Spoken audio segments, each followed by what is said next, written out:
Hello there. My name is Squee. Well, okay, actually my name's Steven, but no one calls me that. Just call me Squee. And I'd like to invite you to our very first episode of our Pathfinder Curse of the Crimson Throne Adventure Path campaign.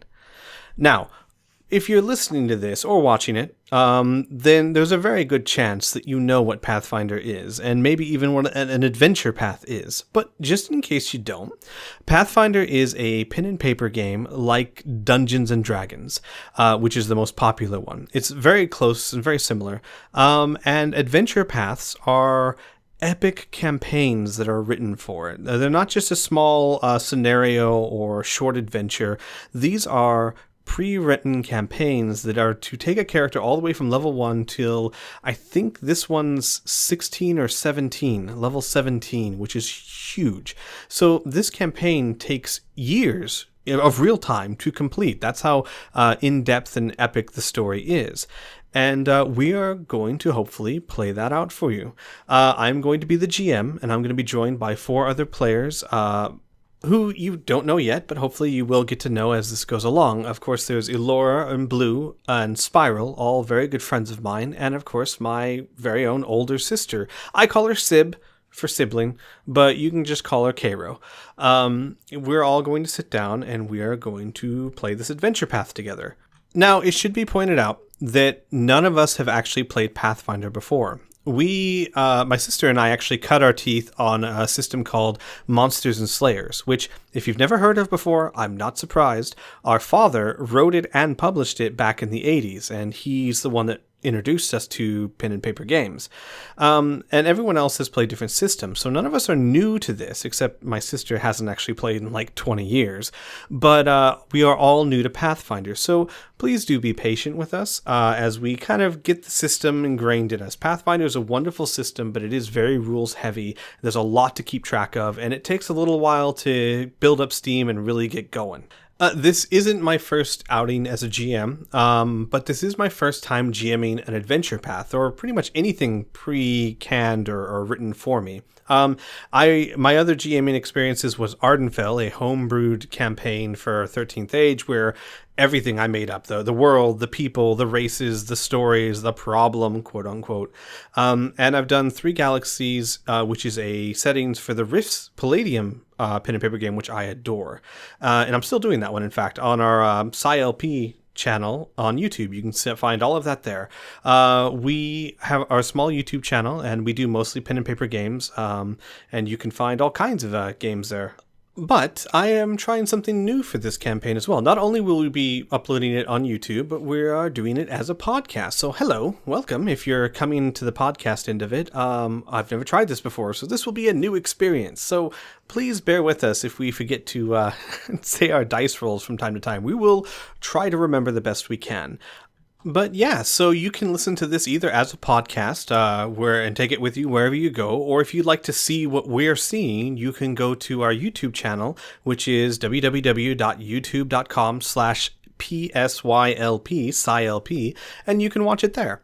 There are a couple of things, I don't want to talk too long, but a couple of things I do need to let you know so that you can decide if this is a podcast or a series that you would like to watch. First and foremost, none of my players are what you would call power gamers. Not that that's not a valid way to play. I think that there is no valid way to play a game per se. But we're much closer to, we've been accused of being tabletop thespians more than roleplay gamers, which means we care much more about the story and the characters in the story than we care about just how powerful our punch is. So while we will do our best to play the game well, you kind of have to. It's a Pathfinder adventure path. Those things can be unforgiving. If you're looking at our party going, oh, that's not the best party, and when you leveled up, you shouldn't have multiclassed, that's not what we're really going for. We're here to have fun, and my players are going to do what they think is fun, and I as a GM will adapt. And speaking of adapting, if you've ever heard or done a Curse of the Crimson Throne campaign, things will be a little different this time around. Not a huge difference, but I have made small and major changes to fit the campaign more to my players, who I know well. So I've changed a few things to make the story more impactful, in my opinion, and there might be a few surprises along the way. So if you're familiar with it, this will still be a fun listen or watch. I do beg your patience with us as we get used to this kind of format, especially when it comes to podcasting. Our quality may not be the best. It's certainly not going to be up there with the Glass Cannon podcast or One Shot, both excellent podcasts. If you have not already listened to them, what are you doing? Just go. But we will do our best, and we're always open to advice and things of that nature. In my opinion, my players must come first, because if they're not having fun, you won't have fun. But you guys are a very close second, and we're always interested in hearing what you have to say. And speaking of you guys, I've noticed that a lot of campaigns and podcasts kind of throw the viewer in there, and they kind of have to tread the water or drown, because there's very little time to explain who the characters are, what the campaign setting is, what's even going on, and you just kind of have to pick it up as you go along. Because in a pen and paper game, it's kind of hard to imagine that there are viewers there. So I want to try something different that I've never seen in a podcast before, or a YouTube Let's Play. This entire episode is going to help you understand what's going on. First, I'm going to have about a 12-minute introduction to the campaign setting, the city of Korvosa, as told by one of its more interesting citizens. Then I'm going to sit down with each player by themselves for between 15 to 30 minutes each, and have a solo mini session with them where we will talk about who their character is, what their backgrounds are, their beliefs, what's happened to them, and then we'll slip into a role play where they will experience a moment in their life that changes them forever, that starts getting the ball rolling to begin this campaign. Now, the idea of this, hopefully, is that when we start the actual campaign in the next episode, you already have an investment in the characters. You know who they are, you know why they're there, and you're rooting for them, hopefully. And you have a little bit of understanding of where they are, so you're not trying to figure all that stuff out while paying attention to the story. We'll see if it works. Maybe it will. Maybe it won't. I don't know. But in any case, you can please feel free to let us know. We would love to hear from you, whether it's from the podcast or the YouTube side. We don't mind. We love you equally. There is no favorite stepchild here. We just really, really hope that you enjoy our adventure, because so far we are having a blast. So, sit back, relax, and welcome to the Curse of the Crimson Throne.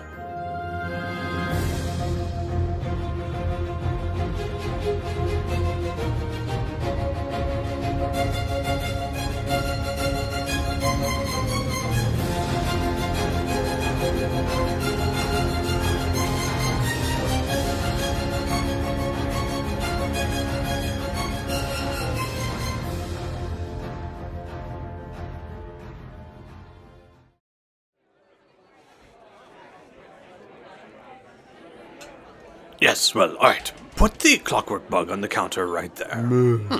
Very good. Now, is the thing already turned on? Well, why in the blazes would you do that? Oh, never mind. Once it's been activated, it cannot be stopped. Oh, be a chum and go identify those wands I purchased off that fellow earlier. There's a good lad. Pay no heed to my assistant Sammy. Poor orc has the mind of a child, but is an absolute prodigy when it comes to activating magical artifacts. And as a mute, no less. I believe it's a peculiar mix of... well, that's neither here nor there. I, dear listener, am Timrodian Frigunius Zenithar III, or, as some have deigned to call me, Timorin the Magnificent. And you are listening to the first of what I hope to be a very profitable line of auditory guides to the great city of Korvosa. Now, where to start? Well, as I'm sure you know, the land of Varisia is a harsh, barbaric land, where one can find nomadic heathen tribes, goblin clans, monsters, well, a general lack of sophistication. That is, of course, for the very notable exception of the grand city of Korvosa. This absolute jewel of a city stands like a shining beacon of civilization in an otherwise unremarkable land. Well, I suppose that's unkind. The semi-nomadic tribes of the Shonatai have some rather fascinating customs and are, in my opinion, rather upstanding people when you get to know them. But their ways are undeniably barbaric, and they simply refuse to allow themselves to be taught proper culture. It is no exaggeration to say that the people of Quavosa and the Shonatai tribes don't get along very well. Yes, the Chilaxian founders of Quavosa did basically steal the Shonatai land, and yes, there have been several wars fought between the two people. But what's done is done. No use wailing over a torn scroll, I always say. Quavosa is here, and here for good. And I dare say, if the Shonatai actually made an effort to leave behind their archaic practices for actual civilization like what Quavosa offers, well, they would not be subject to the admittedly cruel and unjustified bigotry they face in the city. Ah, but you didn't pay good gold to hear me prattle on about the Shonatai. No, you, good listener, paid a very reasonable price of 1,000 gold to hear about the city of Quavosa. And what a city it is! More than 18,000 people call Quavosa their home. Point in fact, it used to actually be quite a bit more, but a bunch of malcontents made a mass exodus some decades ago over some petty politics, and founded the city of Magnamar. Good riddance, I say. More room for the rest of us. Unless, of course, you happen to have purchased this device in Magnamar, in which case I fully embrace your right to take a moral stand over trivial matters, and hope that our two towns can still be brothers in commerce and the exchange of knowledge. Now, where was I? Ah, yes. Quavosa is a rich and diverse city where dwarves, elves, humans, and all sorts of other races rub shoulders. I've even seen a few dozen Kadals. What the devil? No, Sammy! Don't test the wands in here, you oaf! Is that a squid? Well, unsummon it right this instant, you blasted orc! Good, now go outside with that nonsense. Sorry about that, dear listener. As I was saying, 18,000 people in one place can get quite complicated, if you understand my meaning. It takes strong leadership to keep things in tip-top shape. That is why Quavosa has a monarch. And the arbiters. And the magistrates. To be honest, never paid much attention to politics. Too busy, don't you know? But they seem to be doing an upstanding job, however they do it. Besides, I know what you really want to ask. Timorin, what about the curse of the Crimson Throne? Whenever one speaks of the monarch of Quavosa, they cannot do but to simply bring up the fabled curse. You can't see, but I'm making little quotation signs with my fingers so that you know the foolishness that this actually entails. You see, our monarch, who happens to be King Eodred Alabasti II at the moment, resides in a massive citadel on top of the ruins of an ancient pyramid. A pyramid, I might add, that I have requested access to on no less than 26 occasions to properly study, and have been most egregiously refused 27 times. The last time I tried, they turned me away before I even had a chance to utter a word. What buffoonish ignorance. Well, anyway, where was I? Ah, yes. Within this citadel, our king happens to sit on an exquisite throne that is crimson in color. Hence the name of the curse, you see. Well, the local populace tends to hold to the superstitious idea that the throne is cursed. They say that no man or woman who sits on it as a ruler will die a natural death, or conceive an heir to pass the throne to when they die. Pure poppycock, I say. But of course, it just so happens that in the city's long history, no monarch has died of natural causes or conceived a child after they became the ruler of Quavosa. But what of it? Has no one ever heard of coincidence? Yeah, I happened to perch blue linen from my bed 3 years ago, and, as it so happens, I have started having to get up to pee twice a night. Damn inconvenient, but it doesn't mean I'm going to start running down the streets bemoaning the curse of the sapphire bedsheets.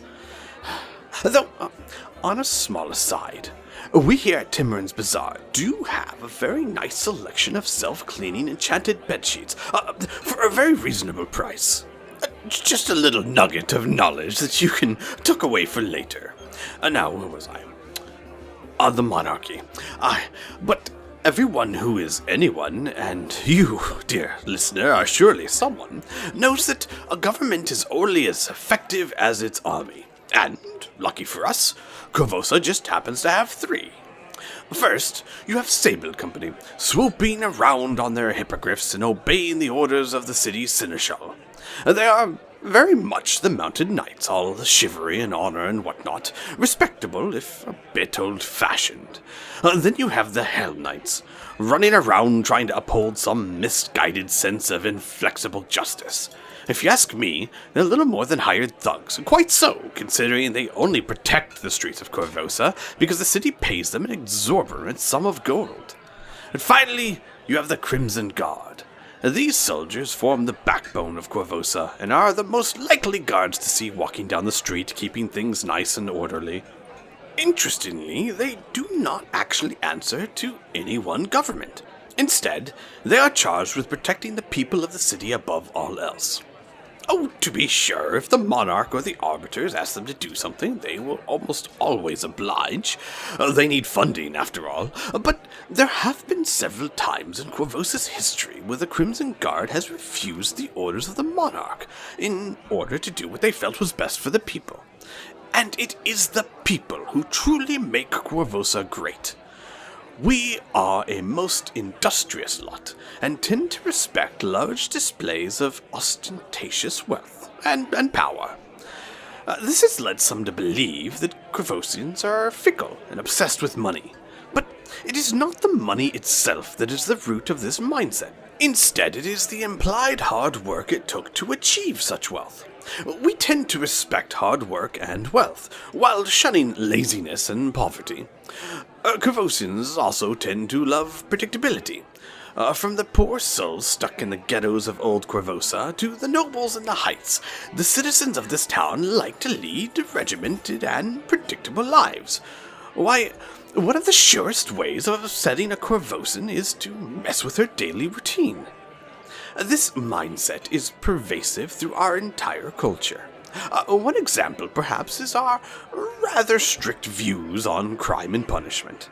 Some have criticized Corvosa's laws against criminals for being harsh and unfair. However, as I said, the people of Corvosa are beings of predictability and routine. Nothing disrupts that more than crime, and thus it receives treatment proportional to the mayhem it incites. Now, that is not to say that there is no crime here at all. In fact, we happen to have a semi-legal thieves guild in the city. I know you might think that's absurd at first glance, and it is. But Corvosa long ago decided that stopping crime altogether was an impossible task. However, if one regulates it so that only petty theft and small crimes are permitted, they can possibly prevent it from becoming too disrupting. So, in their questionable judgment, the city allows no guilds of any kind, except the allowance of a small thieves guild that is designed to make everyone's life miserable, as long as it pays the city a portion of its ill-gotten fortune in tax. To be honest, it all sounds like a bunch of foolishness to me, but I don't deign to dabble in politics. So let them do what they will. Just keep your corn purse secure and try not to sign anything you don't understand, and you'll be fine. In any case, Oh my, sir, please don't open that. It contains Oh, well, I did try to warn him after all. Oh, calm down, sir. I will free you in a moment. Until then, you can float there and think about the wisdom of touching things that clearly have signs saying not to. Especially while in a shop of magical wonders. Well, there you have it, dear listener. A brief look at the jewel of Varicia, Corvosa.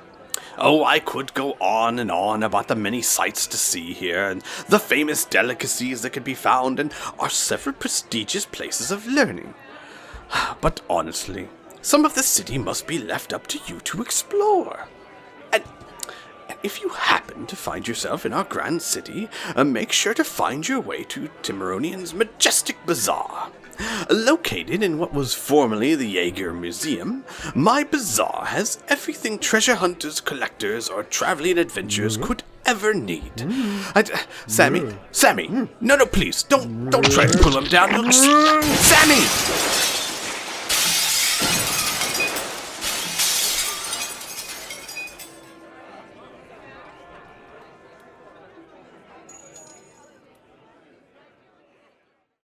Alright, so, first up, we're going to introduce Spiral. What's your character's name? Oto Melara. Oto Melara. And what is Oto Melara? Oto Melara is an oracle who has been cursed / blessed by the god Gorum. And no one remembers. God of War, if I believe. I'm not sure. War, battle? Yes, sure, that's fine. Yeah. And he's not entirely pleased with this god because of the whole cursed part of it. But yes, that's right. So he's basically like a pseudo cleric that uses charisma instead of wisdom, and unlike clerics, his powers are bestowed upon him whether he likes it or not. That's right, and he has no choice over. Unlike a cleric who has to prepare spells for a day, his spells are pretty much just thrust into him. So this is really sort of out of his. A lot of his abilities are out of his control. Right. So, like, a cleric is to a wizard what a oracle is to a sorcerer. Correct. And it's a very, very interesting, fun class. I think it's going to be amazing. And you are cursed by something very particular. That's right. When I was initially cursed, everyone who knew me immediately forgot. And at this point, it seems that for the most part, everyone who meets me also forgets who I am. So I've sort of become a nobody. Previously, I was a blacksmith. I had a respectable trade. I forged spikes into my armor. A single spike, not to be too gaudy, but a single spike into my armor out of respect to Gorum, the god of battle, who I considered a sort of a patron, you know? Like, without battle, nobody needs armor, so I'm forging stuff. I might as well pay some respect to Gorum. Forged a spike into the armor. Right, he brings you business. That's right. And, but then he cursed me when I sort of refused his offer of patronage because he demanded I lose my family ties, and I was not too terribly interested in that idea. So, your family ties, tell me about that. You have a family. Right, so, growing up, I became a smith and married a lovely woman, and had a beautiful daughter. And when Gorum initially approached me, he told me that I had to forget about these people. And I kind of told him to go to hell, which didn't end up so well for me. The daughter's name is Lida, and the wife's name is... Oh, this is terrible.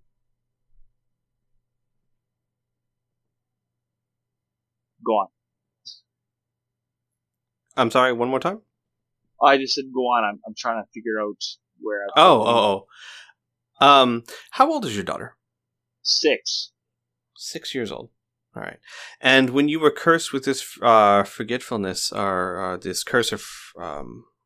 I forget exactly what it's called, but everyone forgetting you, even your wife and child completely forgot about you? That's correct. The wife's name is Anna. Anna and Lida, my wife and daughter, completely forgot who I was. I could not bear... I mean, it's just awful. It's just awful coming home and having people be like, I'm sorry, who are you? So, even my employer forgot who I was. I've been living on the street. I've been trying to accumulate any sort of income and provide it to my family. Has your character ever tried to make contact with your family again, like convince them to remember you? I mean, were there any awkward moments like that, or? Absolutely. I've tried to come home and say, "Don't you remember me? I'm Otto, like, oh, we met at that tavern, we were having a good time and we danced. Don't you remember us getting married?" And there's just nothing. It's like I've been completely erased from time. Whew. Heartbreaking. Even my daughter looks at me and she says I'm not supposed to talk to strangers. And to Otto, I mean, his family was his life, right? It was devotion and work love. and family. That's really all Right. I had going for me, and I've been still trying to keep an eye on them and make sure everything's okay. I've lost my occupation, but I've tried to keep any sort of income I can to keep them, keep them fed and sheltered. But I've more or less been living on the streets ever since. Okay. Well, we're going to slip into character here a little bit. We're going to kind of explore a very fateful day in Otto's life. I'm going to set the scene a little bit. So you told me that Otto's still keeping track of his family as best he can. Obviously, he cares about them, but he can't get too close because, he's just going to scare them at this point. I suppose there is a benefit to the fact that they forget every time you come, so it's not like they think you're harassing them. But you told me that Otto would often say follow his daughter at a distance to keep an eye on her, to make sure she's safe, and basically, if nothing else, just to be as close as he can to her.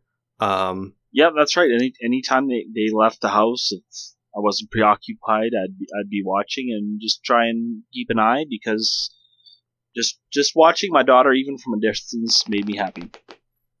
So there is one day, about a year before the start of the campaign. It's summertime, very hot, and you were around your old home, just keeping an eye on things, and you saw Lida come outside, very happy. She just turned 6, probably a few days before. And her mother, Anna, you could hear from where you are standing, where you're watching, tell her that to go to the market and to buy the things on her list, and to the rest of the money she could buy a treat for herself, but not to take too long and to come back soon. And even though Lida's young, this part of town is not. I mean, you were a blacksmith. You were middle class. It wasn't a very dangerous section of town. And it was fairly safe for the most part. So your daughter started walking down the street, humming a song to herself, a song that she keeps singing, which is odd because it's a song that you used to hum and sing to her when she was very young to help put her to sleep, and she seems to have forgotten everything about you, forgotten everything about where she learned the song, but she still sings the song. And she hums it to herself as she's going down the road. And about 15 minutes away from your home, she's at the market. She's looking through stalls. She's not doing what she's supposed to be doing, getting things on the list. She's kind of looking at sweets and pretty dresses and things like that.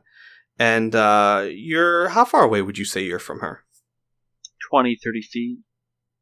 Okay, just kind of milling about. Yeah, I would just watch.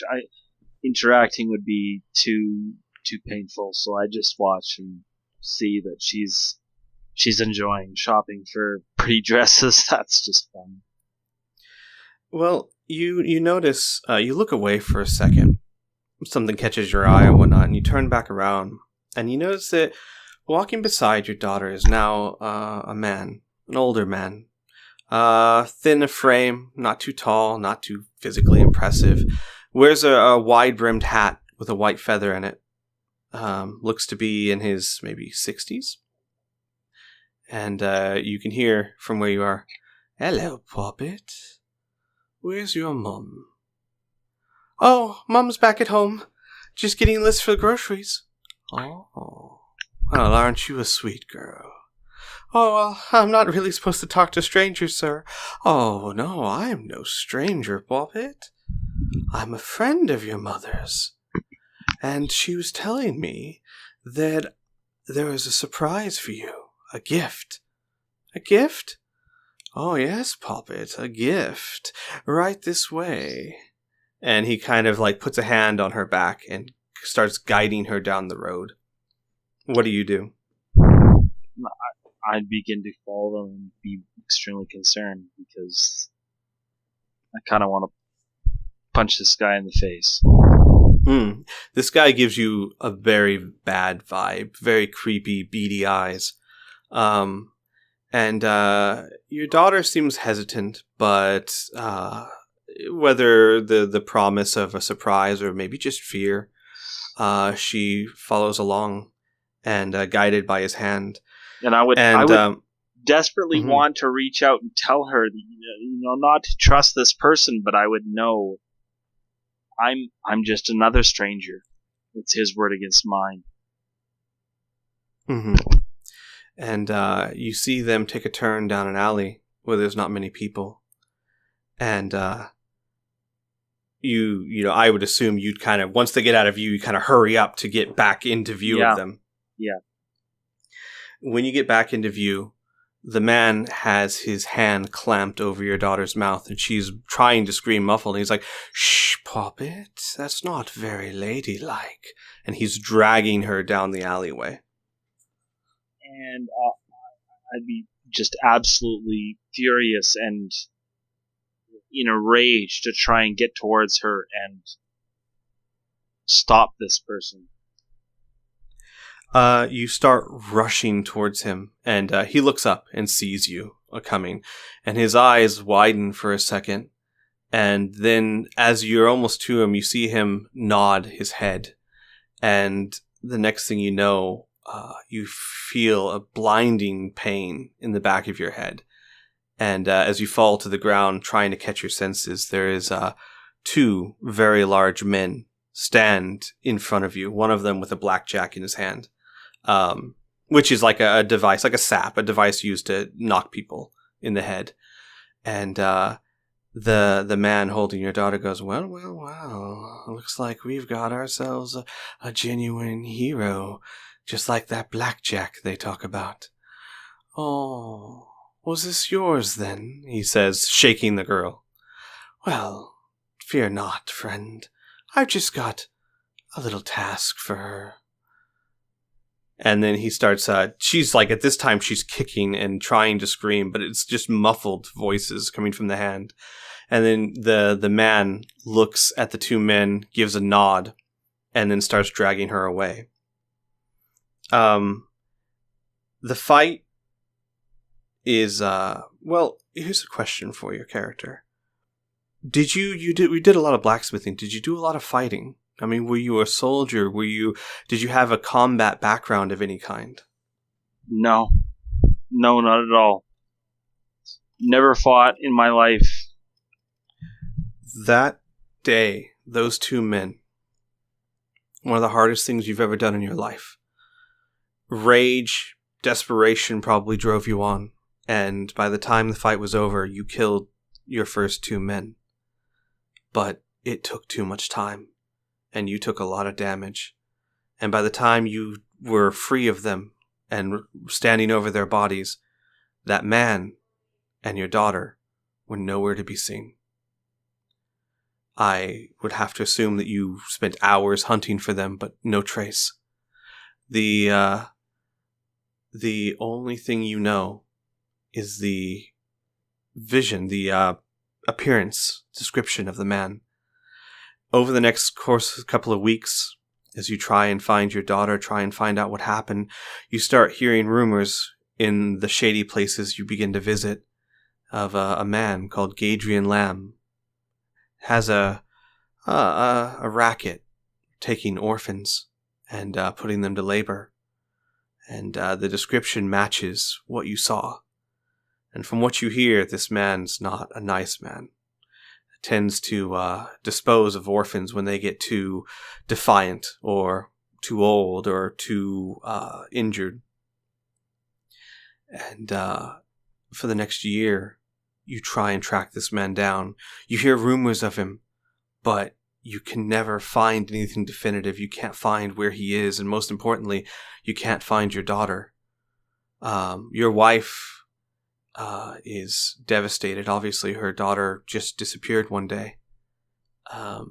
And, you can't even comfort her because she doesn't know who you are. And as we start the adventure, where would you be staying a year later? In an inn, a shack, a hovel? Where are you? Where do you sleep at night? I would be living on the streets at night. Searching for her in the daytime. At night, covering myself with anything I could to keep warm. One morning, you wake up on the side of the road in a gutter. And like most mornings, you get up and you start shaking off the weariness, preparing to search again. And you notice something tucked into your coat pocket. It's a horror card. Now, horror cards are pretty common in Kavosa. They are, think like a tarot card in real life, but they are cards used by people skilled with them or trained in the magical arts to read fortunes. And on the back of this card is something that perks your interest very greatly. And we'll end there for now. You're gonna end it there? Yep. That's awful.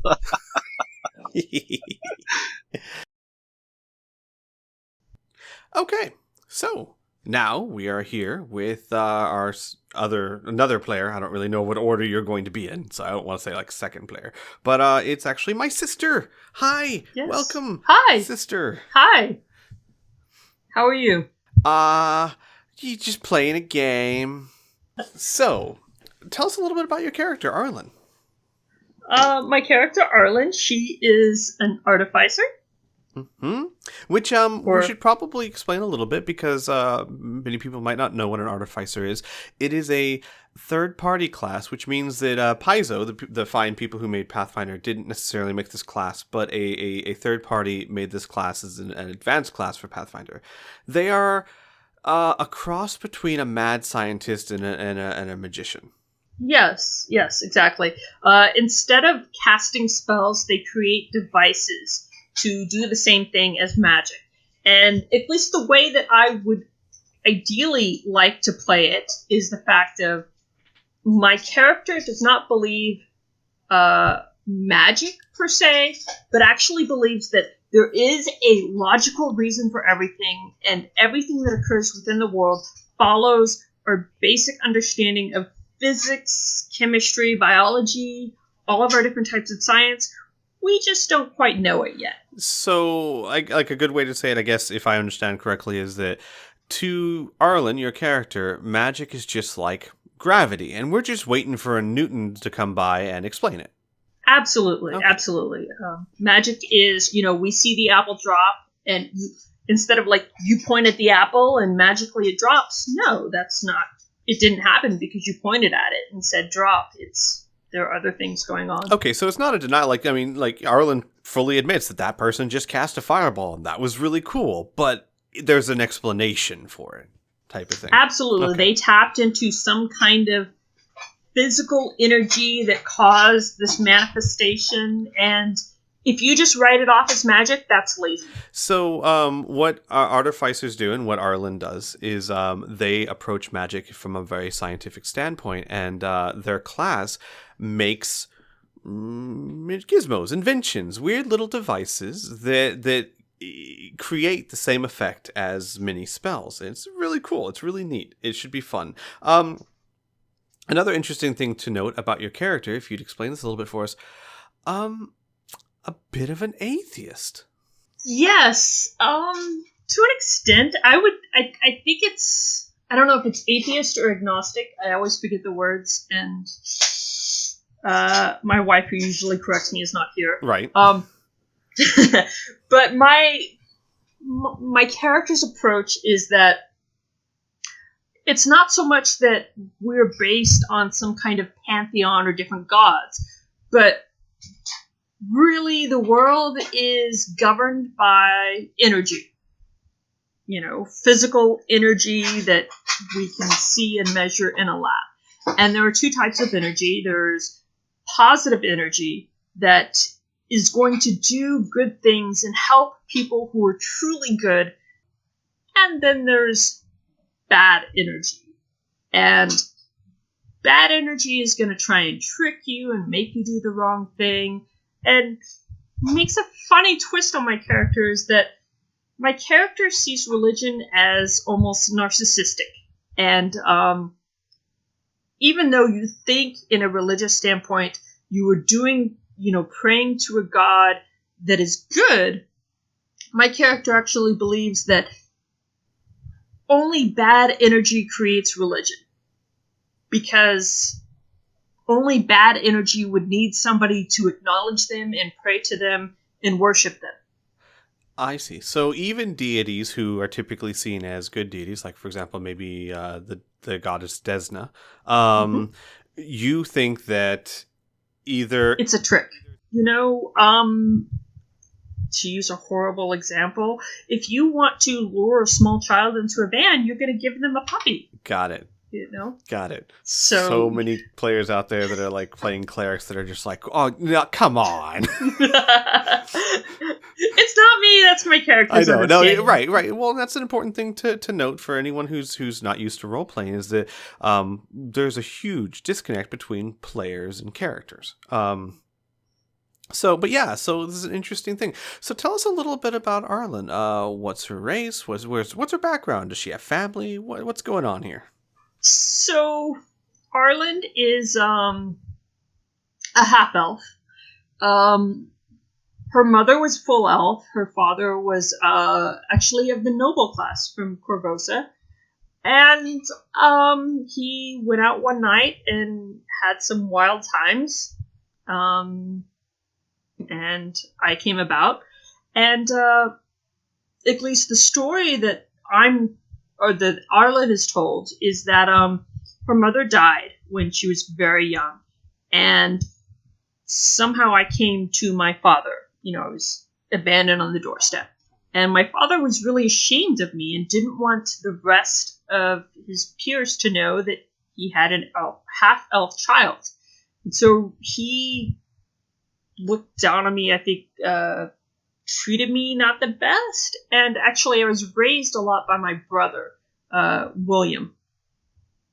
So it was really my brother that kind of looked out for me and took care of me, because my father was kind of a real douche. Got it. So not even like just maybe you were adopted or maybe whatnot. He hid your presence from the nobility of Corvosa. Absolutely. Okay. What about your brother? What was your relationship like with him? My brother was like my savior. He was my entire world. He was the guy that taught me how to read and was there whenever my father was trying to hide me. He would always kind of make a game of it when I was really young, and we're playing hide and seek and stuff like that. He was the guy that made my life good and tolerable and amazing. And he was a full-blown human, right? Yeah, he was a full-blooded human. Apparently, I guess his mother died as well. She's never talked about. And so maybe we bond over both being raised by just our father. Right. So this is a thing that seems to be a pattern. The mother disappears. It's not really talked about. So it's an interesting thing there. Is your dad still around? He is, but I don't really talk to him. What is Arlen's last name or her brother's last name? That's a good question. Does Osler. Arlen have? So is Osler like the last name of the family? So the noble house of Yes. Osler. Yes, Okay. it is the noble house of Oslo. So, and just to give everyone a bit of background or a little bit more of insight, Osler is it's not one of the high nobles, more middle of the road. They live in the heights, definitely, which is the more richer side of town. They are a noble, but they aren't one of the great houses. But the name Osler would be known among the upper echelons of Corvosa society. Though the name of Arlen Osler, not so much. Definitely not. So what was your brother like? What was he into? And what did you get into as well? My brother was really, really smart. He was a brilliant medical researcher, and he studied at first at the academy, and then I don't really know why, but for some reason he was kicked out of the academy, and he never really talked about it. So I assume maybe he just didn't quite get in, or he wasn't productive enough or something because of me. He spent a lot of his time taking care of me, and maybe he would have been better and more productive if he didn't have that added responsibility. Makes sense. Understandable that your character would think that, given that your brother was very tight-lipped about why he left, or why he was forced to leave, or whatever happened. You don't know. So after he left the academy, he had to find work somewhere, right? Yes, he started working at the university. Mm-hmm. The university, which is a non-magical college of sorts, which is where people went to study non-magical pursuits, literature, the sciences, the arts of healing, etc. But it's a non-magical school, and it has nowhere near the same prestige or funds that the academy does. So your brother began working on basically what he hoped would one day be a cure for diseases, much like the spell Cure Disease, but in a non-magical sense, something that was a cure that could be given to the common person. So a couple of things. He as he researched it, his base was actually taken from you, his dear little sister, who he was very, very fond of. Partly because of your half-elf heritage, he used your essence, or out of character we'd say your DNA. In character, I don't know if they actually know what that was, but you were kind of the base for this miracle cure that he hoped to one day create. And he started spending massive amounts of time and effort towards this goal. And you were there to help as much as possible, right? Mm-hmm. Yeah, I mean, I pretty much kind of lived in my brother's lab. Because I didn't feel comfortable at home, and he had a nice space in the back with a sleeping bag and some rations and stuff like that. So I helped him as much as I could. And you would keep track of his notes for him, which were almost illegible to anyone else. Yes, my brother didn't necessarily have the best of handwriting nor organizational skills. I'd also think it's more that he, the way he wrote was very strange and known only really to him and to you, who would read his notes a lot. Like you could read what he wrote and still not understand what he's saying. Absolutely. I mean, if you've ever read anything science or medicine or even just textbooks, it's not written for the normal person. Right. Absolutely. But this research project started, he started realizing that he was going to need more funds than he had. The university, he was respected there, but he was also kind of forgotten about, because he spent all his time in the lab, and he didn't have the funds he needed. One day, he would have told you that he made a new business partner in an effort to produce this cure. This cure became everything to him. It was his life's work. And he made a business partner named Rolf Lamb. And Rolf Lamb was, you know this, he was from the academy. He was a highly respected student. They had graduated with honors and not too long before. And I'll say that your impression of him, well, I'm not going to tell you what your character's impression was of him, but he looks kind of greasy, kind of creepy, generally not an all-around nice guy. But your brother...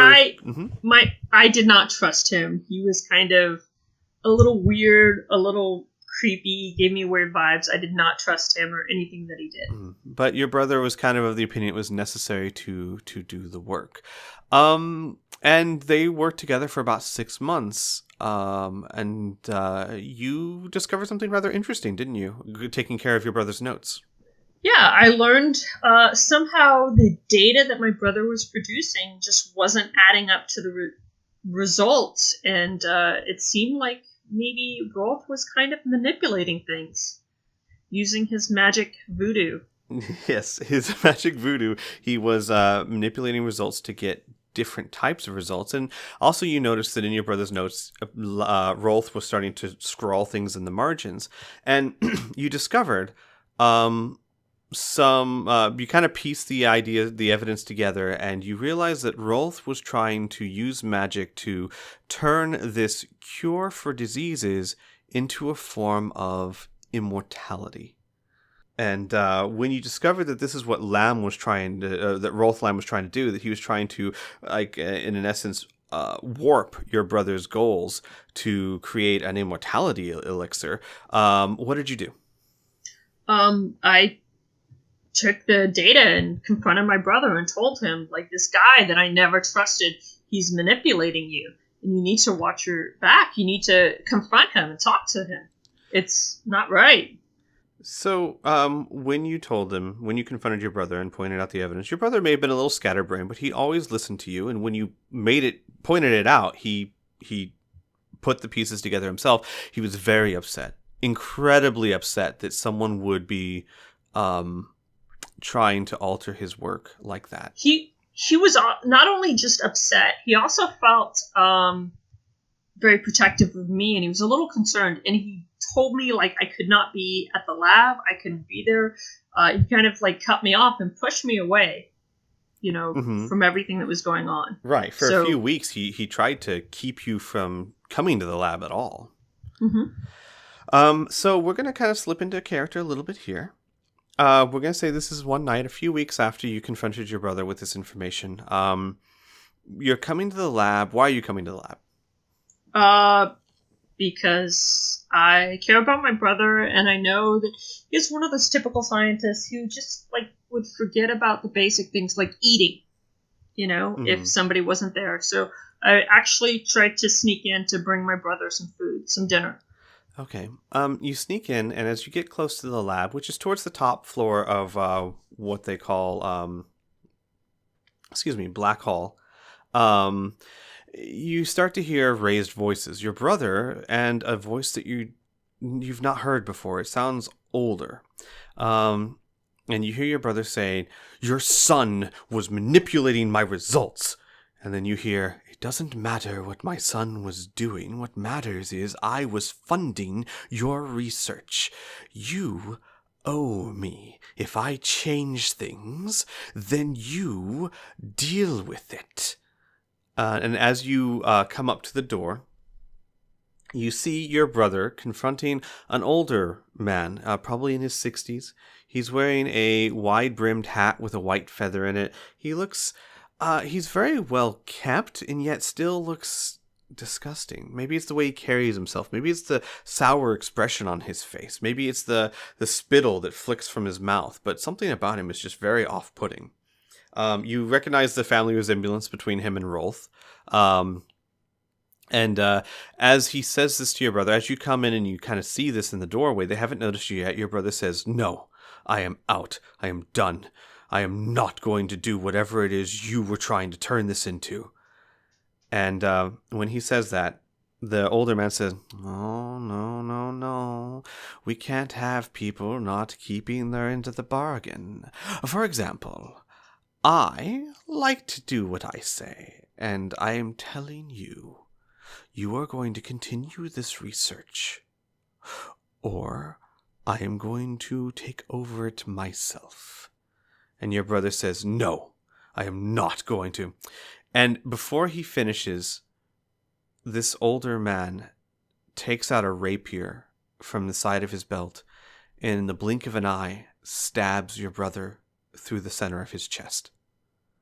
Your brother makes a surprised sound as he stares at the rapier that's now in his chest, And in that moment, while you're seeing this, you hear this old man say, "Gadrian Lamb always follows through with his words."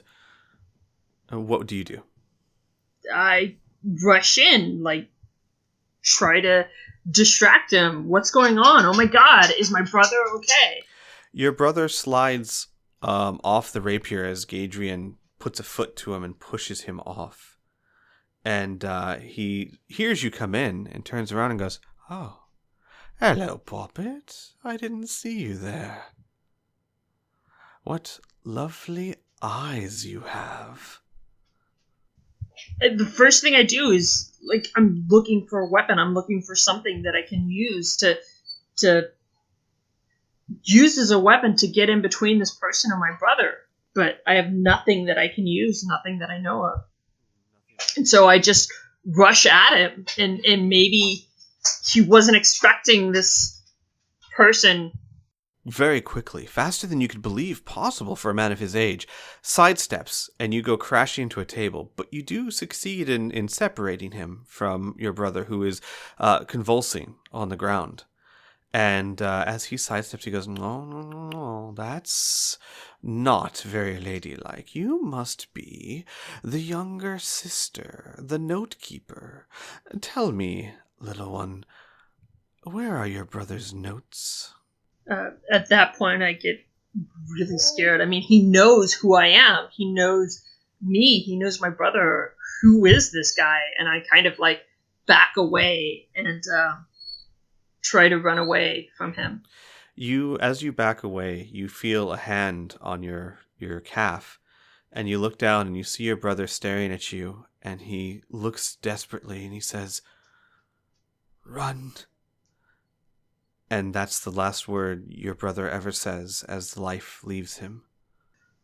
So I know that I have to, get away from this guy. My brother told me to run, but I also know that they were talking about my brother's research and the notes, and somehow they seemed really important to this guy. And so I don't want him to get the notes and the data. So there's a hatch that I know that's behind the bookshelf, because that's where I used to play as a kid. And so I try to get to that hatch so I can flee out that way. He starts to approach you uncaringly, as if he feels like he's in full control of the situation. And he goes, "Oh, where are you going? You didn't answer my question, Poppet." And the whole time I'm just backing up. Who are you? What do you want? Why are you here? "I am Gadrian Lamb, and I want those notes." No, and never. And as I say this, I'm, like, backing up, scooting back on my hands and my knees, and I'm trying to, like, crab crawl, as it were, away from him, going under the table and get to that bookshelf that's in the back of the room. You get to the bookshelf, like you crawl under the table, and with his rapier he, like, smashes a bunch of glassware on it and says, "Come here, Poppet." And you get to the bookshelf and you open the door, and it's a very narrow opening. It's something that you're used to. You're a fairly narrow frame, and it's not the kind of opening that just anyone can get into. No, it's just a little crawl space. It was like my secret compartment that I had as a kid growing up. It's where I used to go and play as, like, a 6-year-old and everything. And so I just kind of, like, rush for that space and dive in there. And I know that it's so cramped that other people wouldn't be able to fit. And you do get in there, but as you get in there, there's an explosion of pain as the tip of his rapier pierces your ankle, and pierces it almost to the point of going through the other end. And he says, "Come here," and he twists the rapier as he pulls it out, severely damaging your ankle. Yeah. But I know I have to get away. So no matter what I do, I'm still just crawling and getting as far away from this guy as I can. And this is also the same room where I kept my brother's notes, where I kept the original copies of everything. And as soon as I pull myself away from him and his sword, I slam the door to try and escape. You hear, as you slam the door from the other end, "I always keep my word. I will have those notes." And you hear, like, banging on the door as he's trying to break through. So, with a very damaged ankle bleeding across the ground, you leave your brother, who has been pretty much your whole life, dead on the floor of his own laboratory. What do you do as you flee from this building?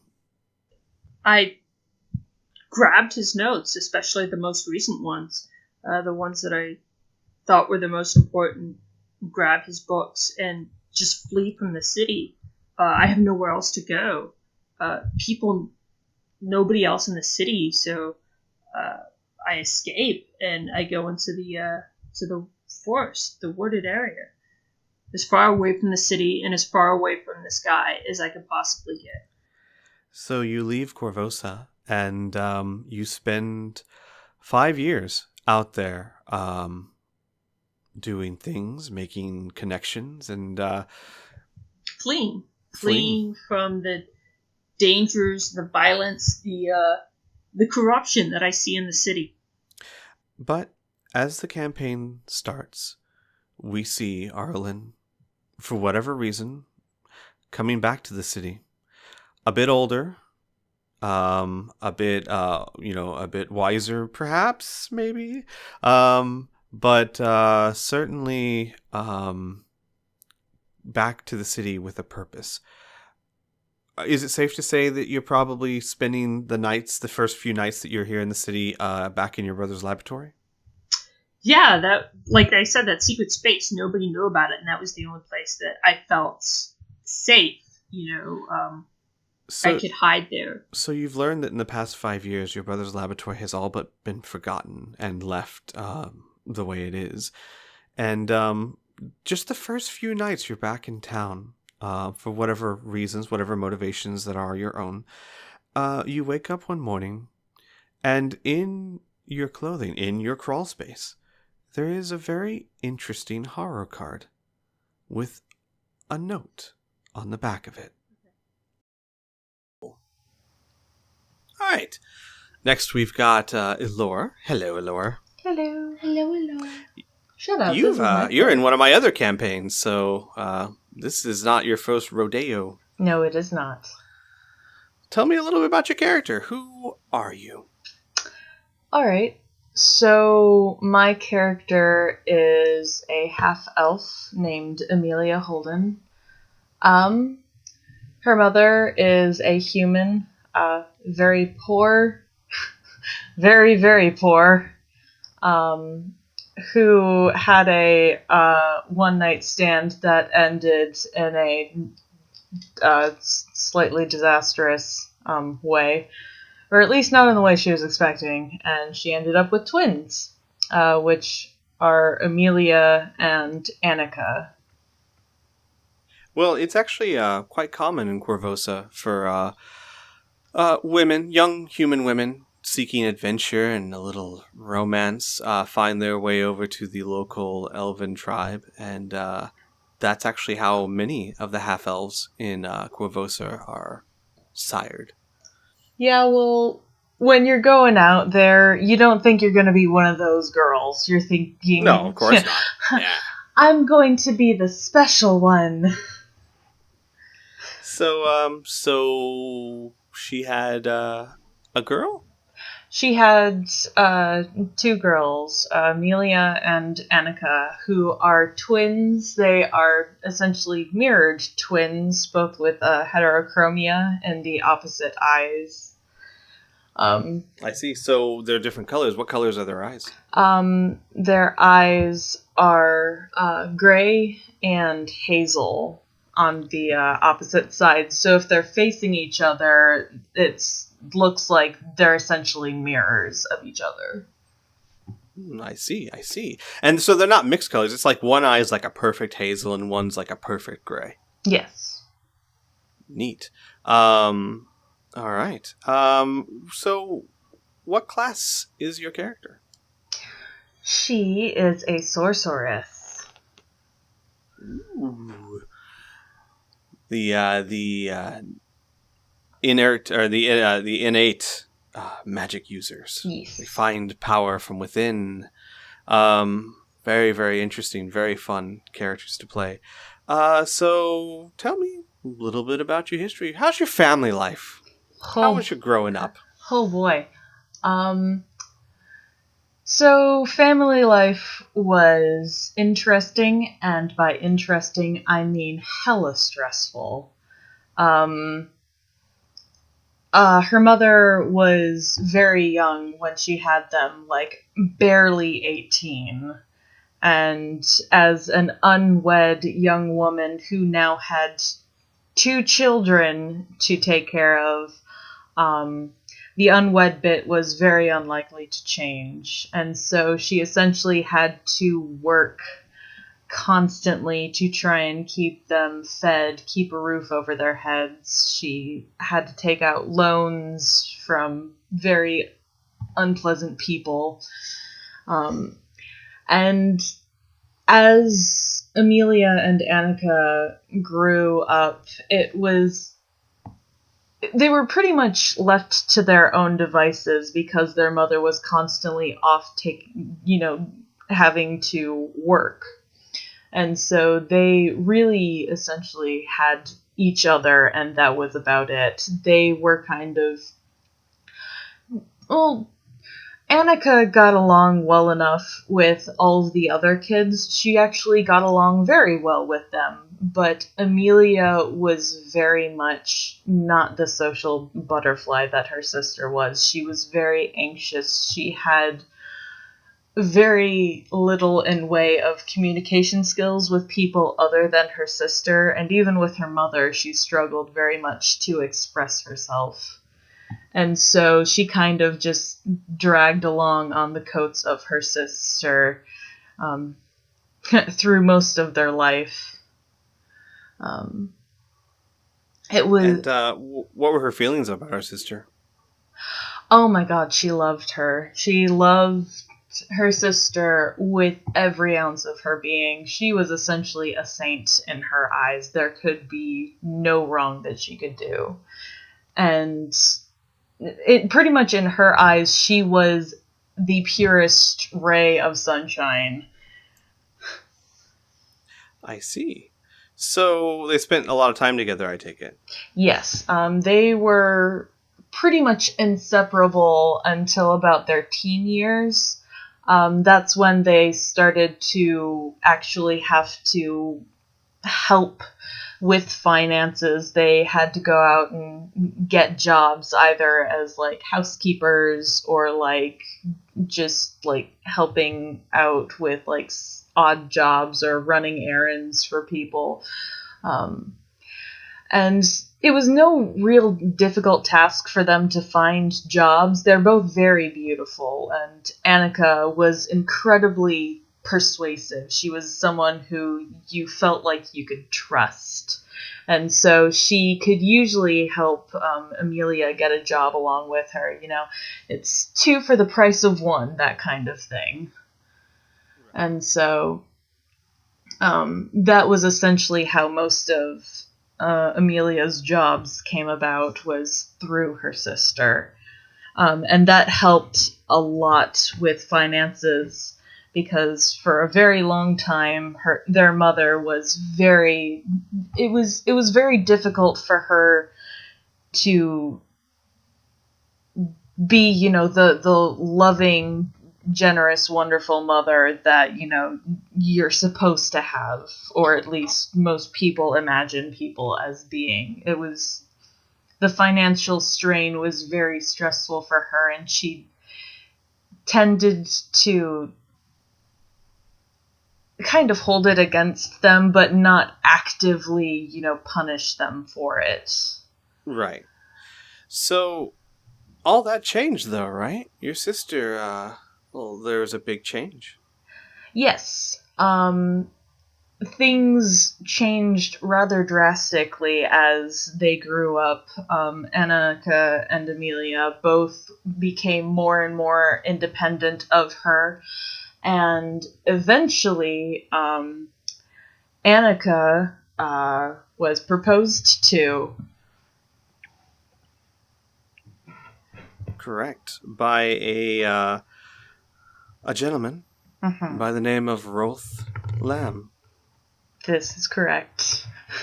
The courtship was pretty quick. You and your sister, especially you and your sister, were always both quite good lookers.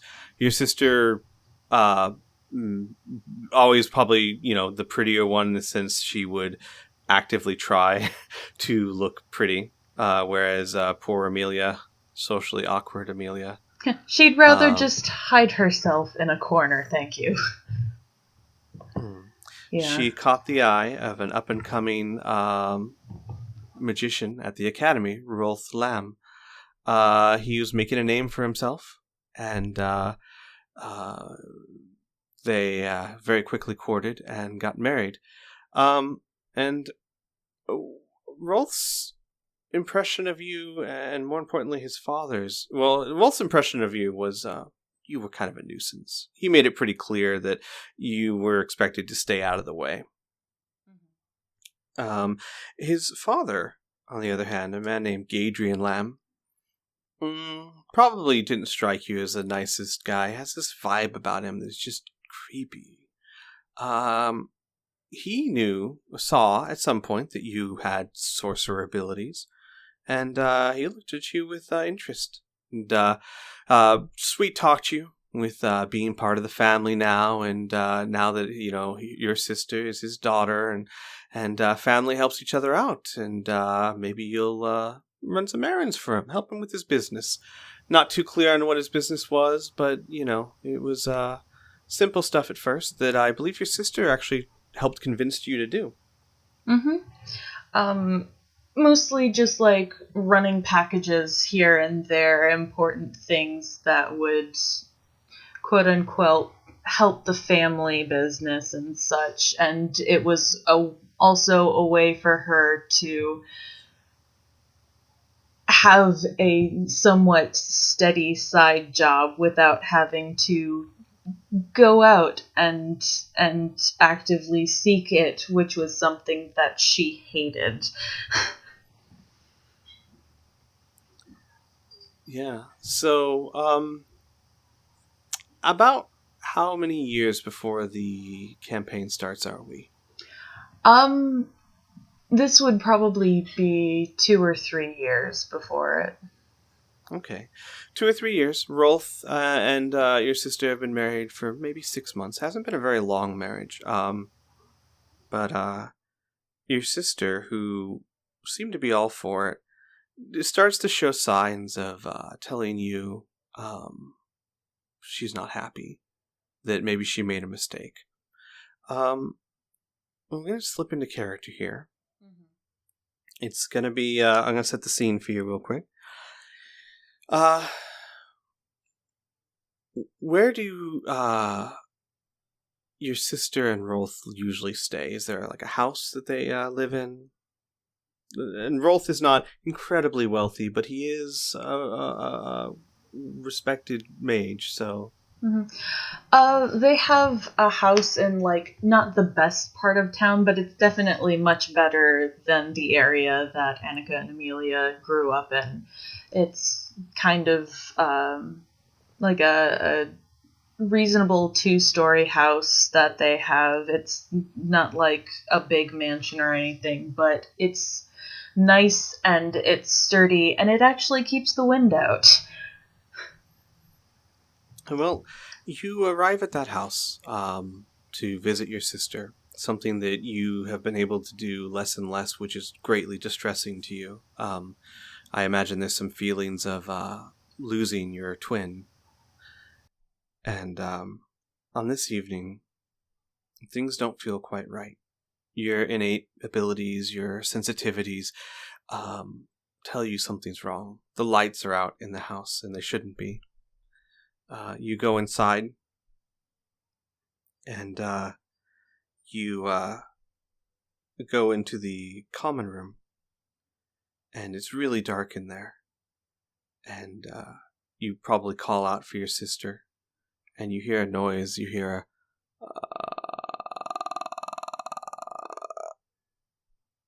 And do you have like any sort of light spell or anything like that? Like a cantrip or... I think the only thing that I have is like a arcane mark, which is supposed to be visible and glowing, but I don't think I would really use that. You can, you've been here enough. You can find a lamp, or a fireplace, or get some light in the room. And when you do, say, turn the... they'd actually have several sun rods in the room, which sun rods are magical items that are pretty common in this world that are exactly what they say. They are rods that give light, and you'd activate one, and you see, standing in the corner, a horrible sight. A being with dusty blonde hair, one hazel eye and one gray eye, and clothes that were your sister's, but this being is decayed, unholy, undead, and it just stands there staring at you, going, What do? Amelia stands there, lamp or the rod just trembling in her hands, and in a voice barely above a whisper says, "Please, please no." You hear from behind you, "Hello, Poppet." Amelia whips around. Gadrian Lamb is coming up behind you with his wide-brimmed hat and a white feather in it that he always wears. "Unfortunate business, this. Roth always did like to dabble in necromancy. Some experiment, I guess. He got tired of her. Not the first time." Tears streaming down her face, she looks at him and just repeats over and over again, "Please, please don't, just give her back. No, please." "Oh, chin up, Poppet. It's not all bad. Your sister wasn't exactly a saint, you know. Oh, the things she did for me. Useful. But my son was never one to be controlled. I guess I'll have to clean this up." And he takes out a rapier, casually, calmly, and sticks it into the throat of your sister's form, and swipes it to the left, tearing out the neck, so that your sister's head lolls at an unnatural angle and crumples to the floor. And he just goes, "Oh, well, best forget her, Poppet." Am I allowed to cast spells at this point? Are you what? Am I allowed to cast spells at this point? Oh, absolutely. Because she would absolutely cast acid spray at him, or acid splash. You cast Acid Splash at him, and it hits him in the back of the neck, because he has his back to you. Mm-hmm. And it starts to sizzle the skin on the back and the side of his neck, and just a little bit on his cheek. And he howls in pain and goes, "Bitch!"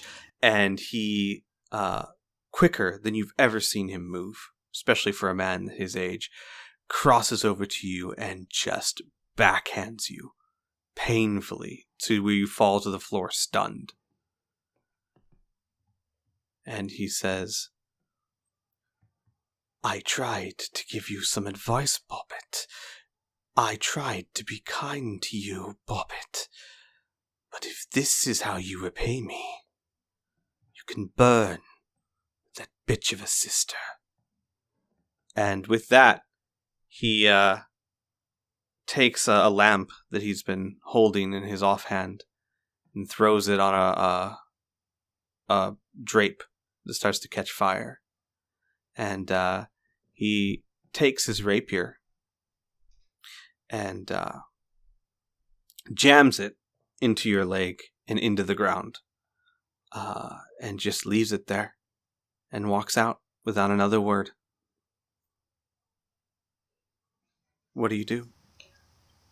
Amelia eventually collects her wits and scrambles over to her sister's body, gathering her up in her arms and shaking with rage and sadness and almost disgust. She drags her out of the house. The fire's starting to catch all over. Your leg is throbbing from where you had to, with some effort, pull out the rapier. Your sister still moves quietly and makes a gurgling noise as her vocal cords have been torn. You can see that even in undeath, her soul is fading.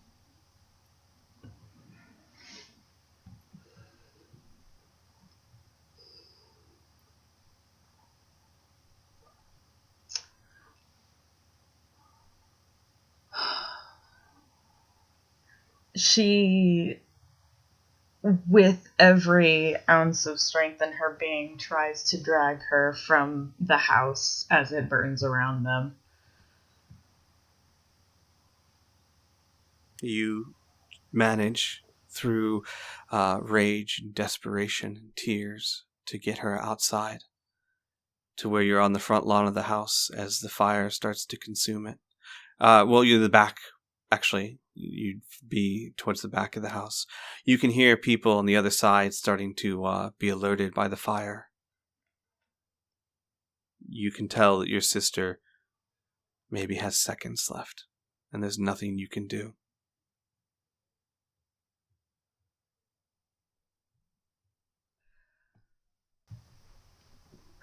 Tears are practically blinding her now as she just holds her sister to her as gently as she can and just sobs and begs her pointlessly, don't leave me, you can't leave me like this, you said you wouldn't, you said we can't be apart like this. What happens next? Is it conscious? Are you aware of it, or is it instinct? It is an active choice. A choice of desperation? Mm-hmm. Do you want to describe what happens, or...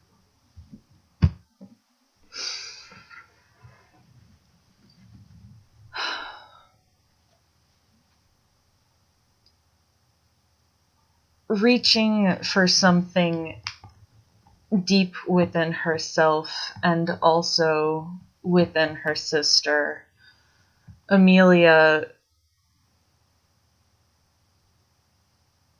holding her sister's quickly fading body to her, takes the soul and draws it into herself. What you draw into you seems precious and tiny and fragile, as if it's a last trace of what it should have been. You can feel it enter into you. You can feel a comfort of your sister's presence, but also a coldness, a cold touch of death as it settles into your very bones.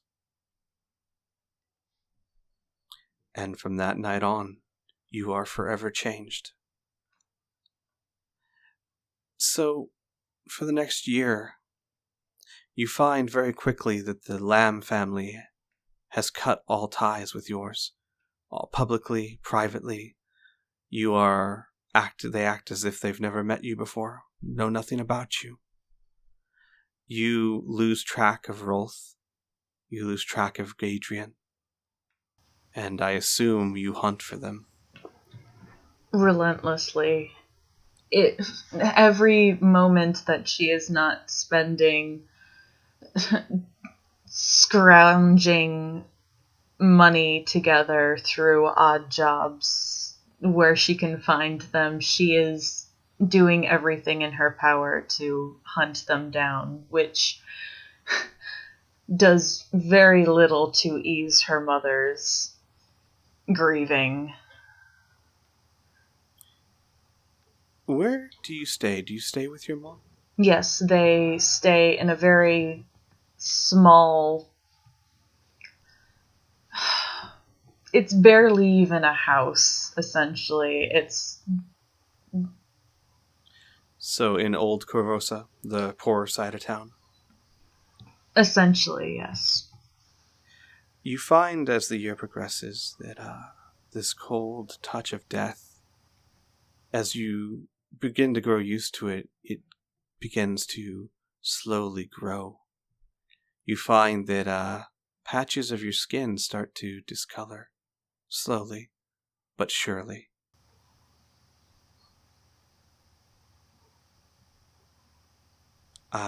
As I believe you told me in the past, you cover it up. Yes, she takes some... And, yeah. Mm-hmm. She takes some of the makeup and the paints that she and her sister used when they were younger to play, and will essentially paint just markings and decorations over the discoloration. So, one morning, you wake up and begin the same ritual of covering your markings with makeup, and you notice on the table sits a horror card. Now, you're familiar with these. They're used to tell fortunes. And on the back of this card is a very interesting note. Okay, and we have our fourth player, Blue. Hi, Fourth Blue. and final. Hello. Yes. So, let's get straight into it. Tell me about your character. She's a little different, ain't she? She is a little bit different because God is very generous in this realm and lets me play with things. Yes, I am. A little shameless flattery. So she is of the Kadal people. They are large humanoids. They are very owl-like. And they are not from Corvosa at all, so she did not grow up here. They are from the Moringi Expanse. And for all of those who are familiar with Pathfinder, you'll be like, the who now? Yeah, the Kadal is actually a race that is homebrewed for this campaign. Blue wanted to try something a little new, a little exotic, because God and is generous. as a good GM, I am more than willing to allow it. So the Kadal are a race that we are adding in to the world.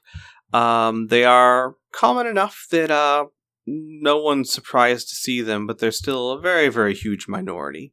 And you'll learn about them as the campaign progresses. But so tell us a little bit about your character. So she is an owl-like creature. Very smart, very dexterous. Not the strongest type of as far as like constitution wise.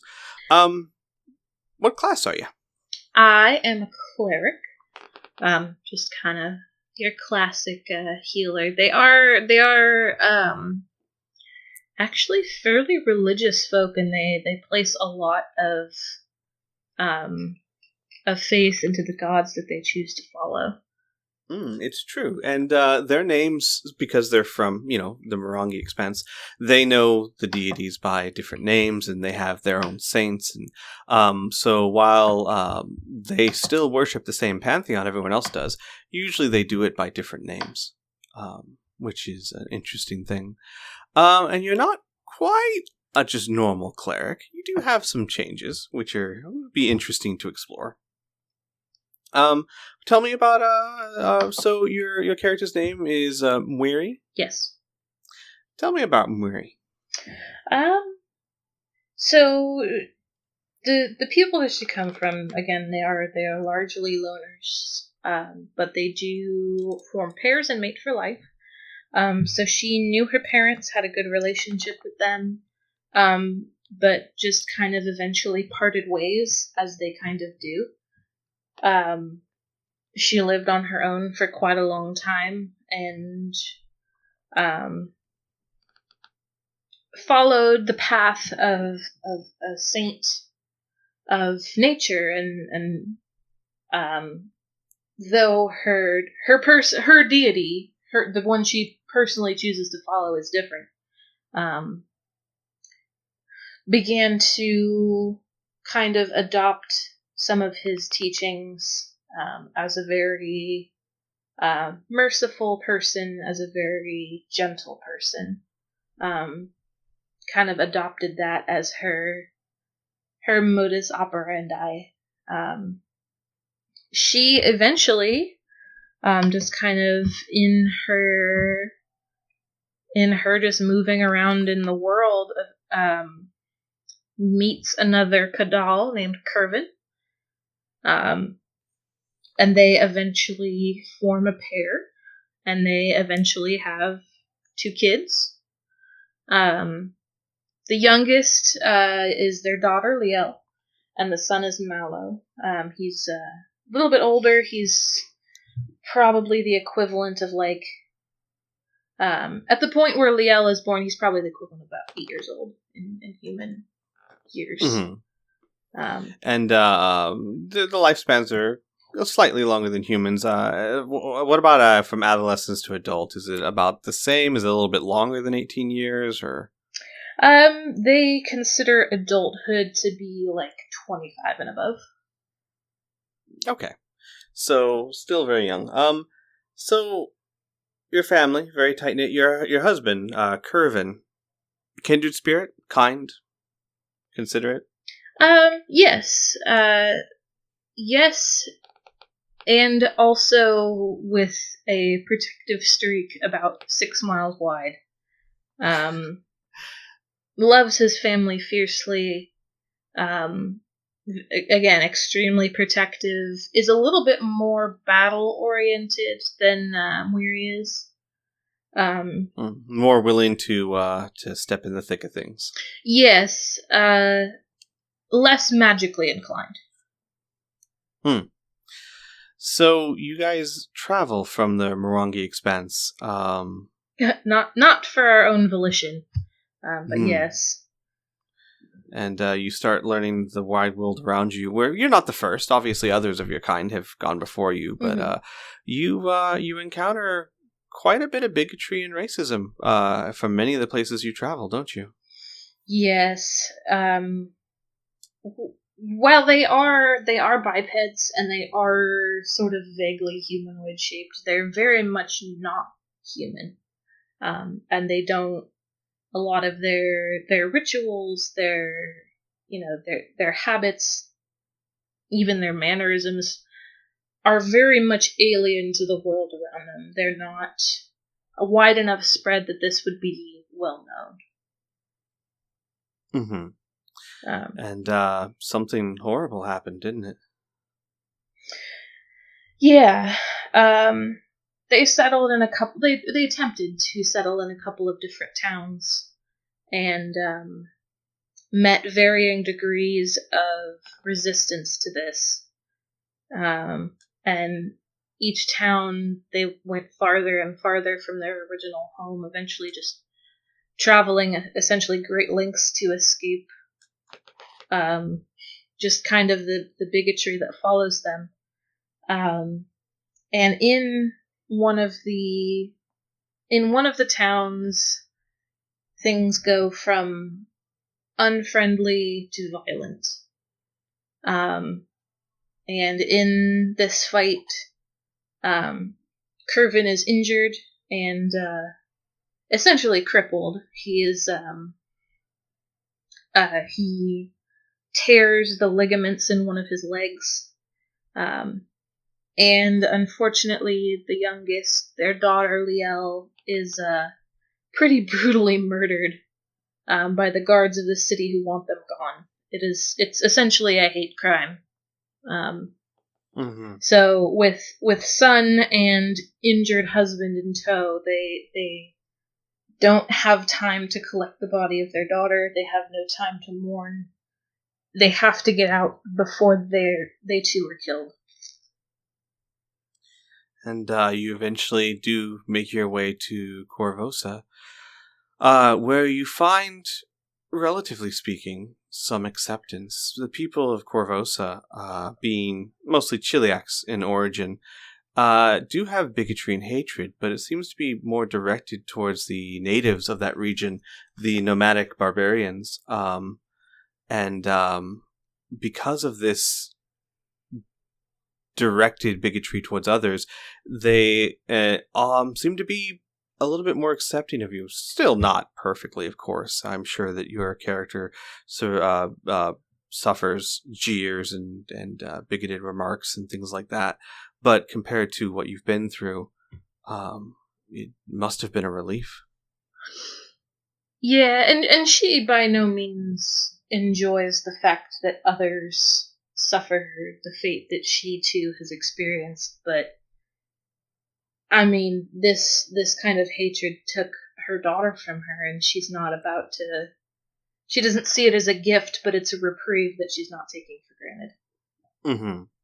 So you guys settle down. What do you do? What do you and Curvin do? They're still mourning. They're still mourning in the family. They never got to give their daughter her final rites, and they never really got to see her off into the world, and there's a hole in their family that they start to fill by taking in the many kids off the streets. And eventually, they find work, and Weary is a good cook, and Curvin is an excellent guardsman, and even Mallow can run small errands. But they together form an orphanage. An official orphanage or a kind of a below-the-books orphanage? More below the books. They're not really 100% sure about the laws of Corvosa. Makes sense. Nobody ever really sat them down. Not sure how well it would be accepted. Ran to them have, down the list. So Kadal in charge of an orphanage. They operate it fairly publicly, but it's not necessarily by the books. You don't have the priest of Abadar come by and inspect it like the bigger orphanages do. No. But this does develop even more so a motherly streak in your character, doesn't it? Let's develop it and more bring out what was already there into full force. So as your character kind of rises to the substantial challenge of being a mother for, how many orphans would you say lived in your home? Probably between 20 and 30. Simply because they are only two people and can only parent so many people at once. Right, and 20 is an insane number. So this goes on. And then how many years before the campaign starts does your husband start noticing worrying things? They had been in Corvosa probably about 5 or 6 years. And then And this is about a year and a half, maybe a year before the campaign starts, he really starts to take notice of what's going on. so orphans are winding up missing. From your orphanage too, or just Yes. from the streets, or from your orphanage too? Kids disappear, and your Curvin, as you said, with a protective streak a mile wide, begins to hear rumors that he confides in you, of course, that there's a man called Gadrian Lamb, mid-sized underworld kind of figure, not a big leaguer, but big enough that he has a racket that the rumors are that he steals orphans, steals kids off the street, and puts them to work for him. Your husband, probably despite your advice, plans to get his kids back, and tells you in no uncertain terms that he's going to, one way or another, get the orphans away from that man and get them back where they belong. 2 days later, in the evening, we're going to go ahead and kind of slip into a role play here. It's evening time, dinner. You've been making dinner, probably just finished it, getting ready to have everyone come down and eat. Curvin is there with you, but he seems very distracted in his hunt for the missing orphans. And all of a sudden, the doors to your house burst open, and men rush in. One in particular that you note above the others, a half-orc, kind of leads them, starts directing people over. Obviously, the kids get really scared as these people are all carrying weapons. And the men start grabbing up children. Your husband, Curvin, obviously does not stand for this, and he attacks this half-orc, trying to defend the kids. And he actually hits him really hard, strikes him in the face, leaves a scar on it. The half-orc gets crashed back against the wall, and it knocks over one of your lanterns. And your home, fairly large, she had to be for the orphans, but you kind of sacrificed quality for quantity, and that the old timbers catch alight easily. And before your husband can deal the final blow, you see from where you are the tip of a rapier burst through his side. Your husband lets out a gurgled cry and falls to the floor, unmoving. And behind him, you see, wiping or pulling his rapier out, is a man in his older years, maybe in his 60s, with a wide brim hat and a white feather in it. And the fire spreads insanely fast, covering the entire room. What do you do? Well, seeing her husband fall, she lets out a cry, and it echoes through the room, and it echoes through the street, and it's a cry of knowing that one you love has fallen. And as you cry, as you unleash that horrible sound, the timbers above you in the roof give out and come crashing down on you.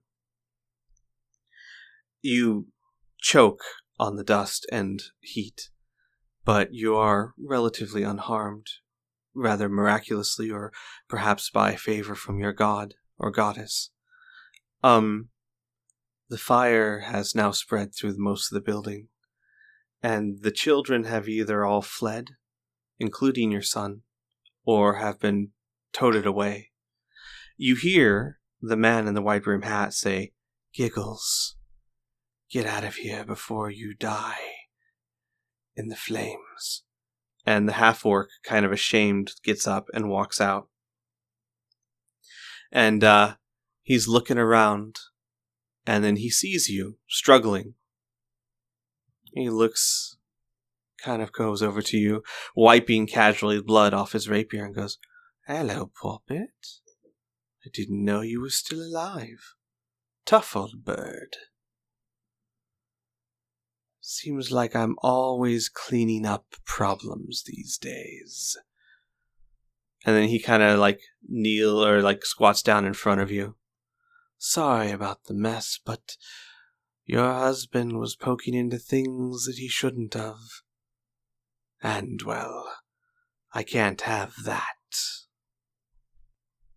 Who are you? "Me? He stands up and gives a bow. "Am Gadrian Lamb. And you must be the wife, I'm so sorry, widow of that fool over there." And then he bends down over you. "And that," he says, pointing up, "is the support beam of the building burning through. In a few minutes, I assume it's going to fall and crush you. So, I guess I should bid you adieu, widow of a fool," he says as he backs out and begins to leave the burning building. What do you do? There's kind of a buzzing noise that starts, and it grows into a hum, and then it starts to become so loud that it starts to shake the floorboards. It's really quite deafening, and it fills up the street with noise. And in that moment, she prays to her god that this man dies by her hand. You feel a burst of strength. Perhaps an answer to your prayer. A desperate cry to a faithful servant of a goddess. And as you are surrounded by your pets,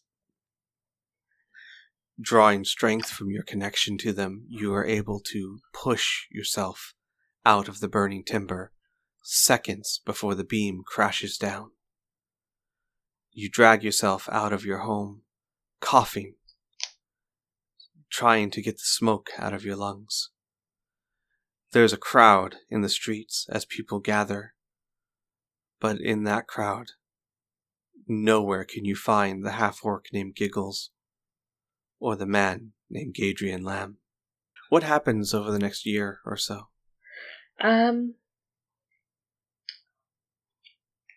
She essentially makes that place into a shrine. And it's the resting place of her husband, and it's the place where she invoked her revenge. Where's your son? She can't find him. And she has searched the city over and over, and she can't find him at all. How old is he now? Human equivalent of maybe 12, 13. I see. Well, over the course of the next year, trying to follow your vow to your gods. Goddess, correct? You follow a goddess? Yes. Okay. Trying to fulfill your vow to her, you search everywhere. Where do you spend your nights when you're not hunting? She goes back to the orphanage. She stays there. Alone? Yes. That must be horrible. She doesn't have anywhere else to go. I see. One morning, Weary wakes up, and in the kitchen, where she used to cook meals for all the orphans, there on the stove is a horror card with a very interesting message on it. Well, there you have it, everyone. That is our first episode of the Curse of the Crimson Throne campaign. I know it was a lot of setup, but hopefully when we actually start the adventure in the next episode next week, you'll have a much deeper connection with the story right from the get-go, and things will matter a bit more to you, and things are going to move pretty quickly, so it's good to know that in advance. If you liked this, and I really hope you did, please feel free to leave comments here, or leave us reviews on iTunes, or however you're finding this. It really helps us know that we're on the right track here, and if you do like it, then by all means, tune in next week, and you'll get another episode. We hope to do this once a week, about an hour and a half per week is what we're planning on, and we plan on going the long haul, doing the whole adventure. Should be fun. So I hope you're there to join us. I hope you're there along the way, and until next time, folks, may the dice ever be in your favor.